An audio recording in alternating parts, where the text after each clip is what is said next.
No dia 8 de maio de 2026, o silêncio de décadas foi quebrado por um clique. O que antes era relegado aos fóruns de conspiração e aos relatos sussurrados de pilotos traumatizados, agora é documento oficial. O chamado Tranche 1. 162 arquivos que o governo dos Estados Unidos decidiu que você tem o direito de ver. Mas o que está lá dentro não é apenas fascinante, é perturbador. Não estamos falando de luzes borradas no céu ou relatos de pessoas confusas. Estamos falando de telemetria, análise de radar e vídeos de alta definição que mostram uma engenharia que, pelas nossas leis da física, simplesmente não deveria existir. Imagine por um momento a tecnologia que move o nosso mundo atual. Turbinas de titânio, combustão de hidrogênio, aerodinâmica refinada ao limite. Tudo o que construímos depende de uma coisa: empurrar algo para trás para se mover para frente. Mas os arquivos do projeto revelam objetos que ignoram essa regra básica. Nos arquivos de vídeo liberados, vemos naves que não possuem asas, não possuem motores visíveis e, o mais intrigante de tudo, não possuem assinatura de calor. Em um dos vídeos capturados sobre o mar Mediterrâneo, uma estrutura triangular metálica flutua imóvel em ventos de 100 km por hora. Ela não luta contra o ar. Ela parece estar sentada no espaço, indiferente à atmosfera. Essa é a engenharia impossível. A análise técnica contida nos PDFs de 120 páginas do Pentágono descreve o que os engenheiros chamam de transponibilidade de meios. Um objeto que voa a Mach 5 na atmosfera e, sem reduzir a velocidade, mergulha no oceano e continua a se mover com a mesma facilidade. Para a ciência humana de 2026, isso causaria uma explosão cinética catastrófica. O impacto com a água nessa velocidade transformaria qualquer liga metálica conhecida em pó. Mas esses objetos não colidem com o meio. Eles parecem envoltos em uma bolha que distorce a gravidade ao seu redor. Se a massa for reduzida a zero por um campo de energia, a inércia deixa de existir. E se a inércia deixa de existir, uma curva de 90 graus em velocidade hipersônica deixa de ser uma sentença de morte para se tornar uma manobra banal. E o medo começa a se instalar quando percebemos o tempo que essas informações ficaram guardadas. Entre os documentos de maio de 2026, surgiram transcrições da missão Apollo 17 que nunca haviam chegado ao público de forma integral. Os astronautas descrevem fragmentos angulares e serrilhados, que tombam do lado de fora da nave, e pontos em formação triangular no quadrante inferior do céu lunar. Não eram meteoritos. Não era lixo espacial. Eram objetos que observavam. O relato de Buzz Aldrin sobre luzes estranhas na Lua agora ganha um peso oficial, sustentado por papéis carimbados pelo Departamento de Guerra. A pergunta mudou. Não é mais será que eles estão aqui, mas sim, o que eles querem e por que nossas armas parecem inúteis contra eles. Um dos vídeos mais chocantes do novo portal mostra um teste de míssil norte-americano. Em uma fração de segundo, o objeto orbicular brilhante intercepta o projétil. O míssil, uma obra-prima da engenharia militar, simplesmente atinge o objeto e parece ricochetear, como se tivesse batido em uma parede de diamante indestrutível.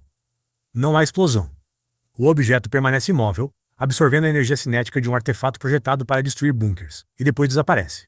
Literalmente desaparece da tela do radar em menos de um frame. Isso não é apenas superioridade tecnológica. É uma declaração de que todo o nosso poderio bélico pode ser, no final das contas, irrelevante. A análise técnica dos arquivos do FBI de 1999, também liberados neste primeiro pacote, traz fotos de pontos negros sobre aeronaves civis no dia do Ano Novo. O que se pensava ser interferência de película ou erros de revelação, agora é tratado como incursões sistemáticas em espaço aéreo restrito. O relatório sugere que esses objetos têm um interesse particular por zonas de treinamento militar e locais de armazenamento de energia nuclear. Por que o silêncio durou tanto?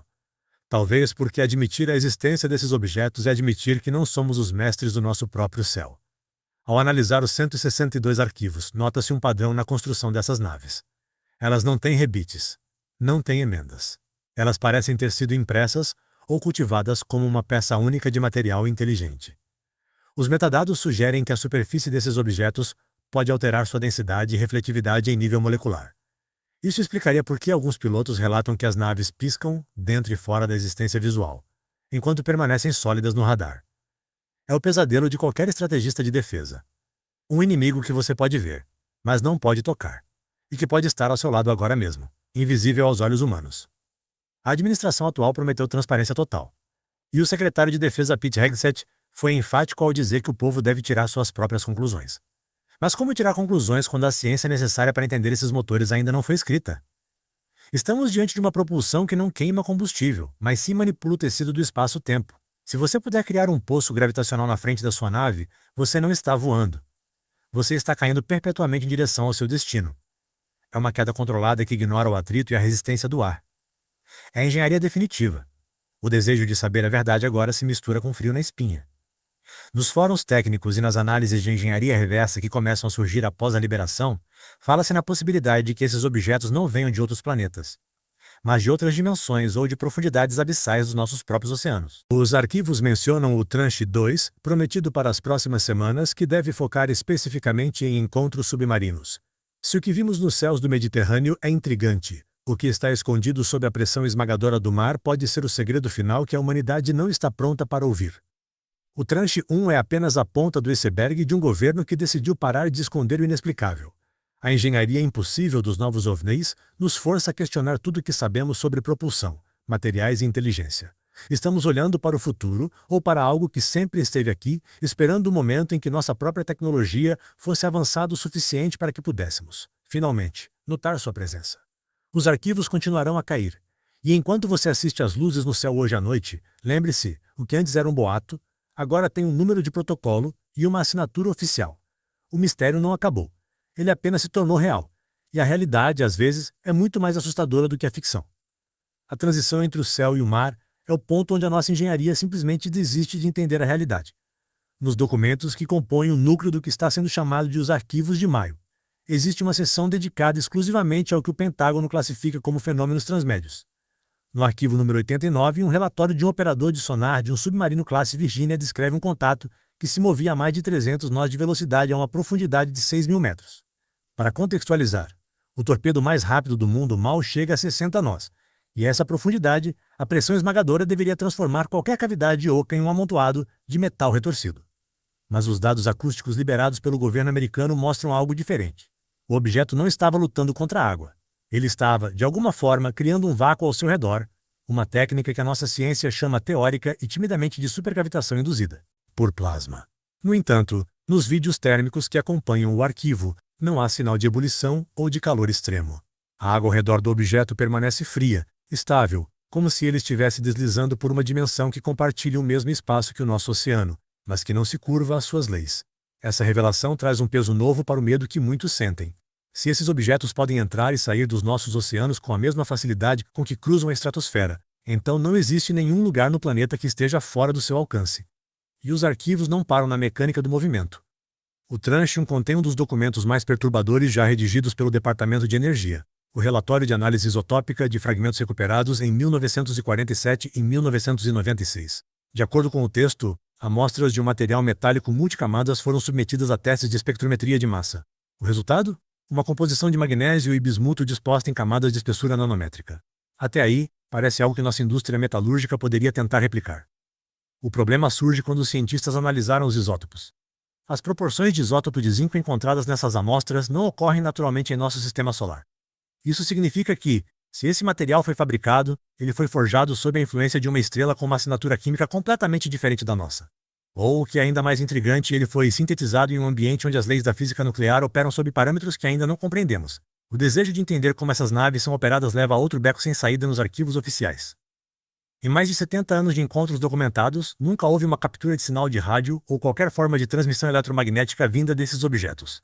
Eles são, para todos os efeitos, silenciosos. Não usam Wi-Fi, não usam radar, não emitem frequências que nossos scanners possam decodificar. O arquivo técnico 112 sugere uma hipótese que parece saída de um pesadelo de ficção científica. A interface de controle pode ser biotecnológica. O relatório cita que, em certas proximidades, pilotos humanos relataram uma sensação de consciência expandida ou de receber pensamentos que não eram seus. O governo não afirma que os objetos são vivos, mas o documento levanta a questão de se a nave e o ocupante são uma entidade única, conectada por uma rede neural que utiliza o entrelaçamento quântico para comandos instantâneos. Isso explicaria por que as manobras são tão fluidas e rápidas que parecem antecipar as reações dos nossos próprios computadores de combate. A intriga aumenta quando olhamos para a cronologia das liberações. Por que agora? Por que em 2026? Alguns analistas que tiveram acesso antecipado aos documentos do projeto Pursuit apontam para um aumento drástico na frequência dessas aparições perto de infraestruturas críticas. Não são apenas silos de mísseis. São centros de processamento de dados quânticos e usinas de fusão nuclear comercial que acabaram de entrar em operação. Os arquivos mostram fotos de satélite de alta resolução de objetos pairando sobre o Ártico, exatamente onde os novos cabos submarinos de fibra ótica de alta velocidade foram instalados. Eles parecem estar mapeando nossa evolução, monitorando o momento exato em que a humanidade dará o próximo salto tecnológico. E o que causa o calafrio mais profundo é a passividade. Eles não atacam. Eles não fogem. Eles apenas observam, com uma indiferença que é, de certa forma, mais aterrorizante do que uma hostilidade declarada. Nos relatos de interrogatório de pessoal de terra que trabalhou na Área 51, agora desclassificados, existe uma descrição recorrente de um efeito de distorção temporal. Funcionários que estiveram a menos de 10 metros de uma dessas naves estacionadas relataram que, enquanto para eles haviam se passado apenas 5 minutos, o relógio na parede da instalação marcava 4 horas. A engenharia dessas naves parece dobrar não apenas o espaço, mas o tempo ao seu redor. Se você pode controlar o tempo, você controla o resultado de qualquer conflito antes mesmo dele começar. Talvez seja por isso que o governo americano tenha sido tão cauteloso em usar o termo ameaça. Como você classifica algo que pode apagar a sua reação antes mesmo de você ter o pensamento de reagir? À medida que exploramos as páginas finais deste primeiro pacote de dados, uma imagem começa a se formar. Não estamos lidando com homenzinhos verdes em discos voadores. Estamos lidando com uma inteligência que vê a nossa realidade física como uma sugestão, e não como uma regra. O Trunchon nos deu as evidências técnicas, os números, os isótopos, as velocidades e as localizações. Mas ele nos deixou com um vazio de propósito. O arquivo final deste lote, o documento de encerramento 162, é apenas uma página com uma imagem de radar do hemisfério norte, onde centenas de pequenos pontos vermelhos indicam contatos não identificados simultâneos ocorridos em 1º de janeiro de 2026. A legenda diz apenas: eles pararam de se esconder. O mistério agora não é se eles existem, mas quanto tempo temos até que eles decidam que a observação não é mais suficiente. Promete que o Tranche 2 será focado nos arquivos biológicos e materiais orgânicos não identificados.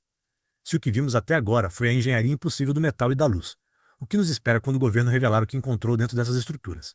A humanidade passou milênios olhando para as estrelas em busca de companhia. Agora que as estrelas desceram até nós, talvez a nossa maior vontade seja poder olhar para cima e, pela última vez, ver apenas a escuridão vazia. O silêncio foi quebrado, e o que vem a seguir pode mudar não apenas a nossa tecnologia, mas a nossa própria definição do que significa estar vivo no universo. Fique atento, os arquivos estão abertos, e a verdade, por mais estranha e assustadora que seja, não pode mais ser contida. O mundo que conhecíamos antes de 8 de maio de 2026 ficou para trás. O que vem agora é o desconhecido oficializado. E você é testemunha disso.